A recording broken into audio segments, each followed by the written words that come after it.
masses of people in the world today who all are on spiritual journeys, but maybe don't recognize it, or they know it, but they don't know that spiritual direction companionship is even a modality that can help them. What tools, what new language do we need in order to make this healing modality more accessible, more helpful, more of service to people, folks everywhere? We especially have a heart for emerging generations and young folks, people who are coming into a sense of their spirituality during a very tumultuous time.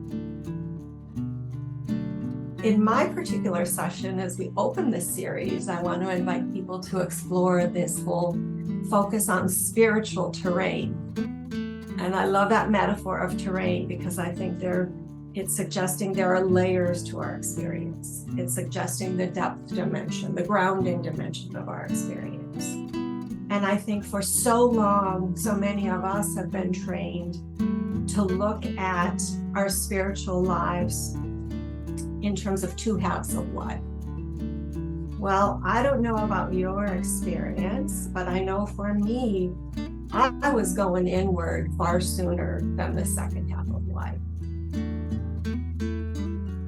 So what I've noticed is I'm in constant companionship with those that I work with, especially younger folks. And as I talk to them, they are really thinking about this spiritual space and their own spiritual growth in new ways. And they are looking for deeper spirituality, deeper spiritual experiences that aren't necessarily connected to the faith of their upbringing.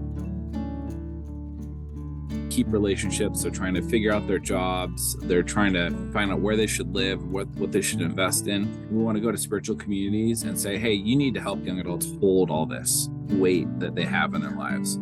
By hanging out with a lot of young adults, one thing that we've adopted from them that we've learned is that when everyone's doing well, everyone's doing well. And so we've talked to lots of young adults who actually hold multiple faiths that they kind of practice in tandem or parallel to one another.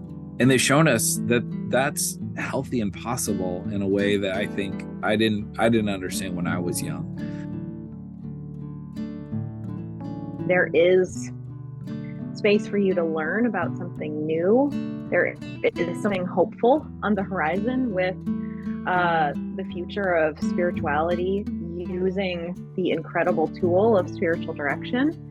And I really think there's something for everyone, those wounded and those who have been in their traditions and staying the course for years and want to help usher in sort of the next generation of spirituality.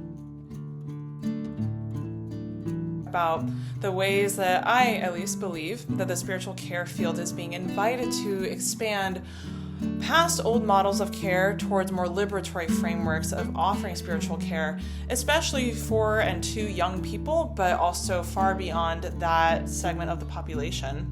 Frameworks that understand the inner spiritual journey as a mirror of the collective spiritual journey that has the capacity to bolster both a collective deepening of the spiritual process and also collective liberation in so doing.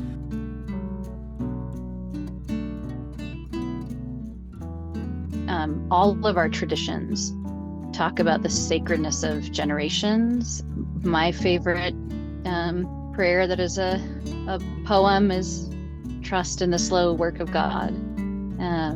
That Teilhard de Chardin, patient trust, and what it means to feel that generationally and over the large span of the work that we're all doing as companions. That's a big deal.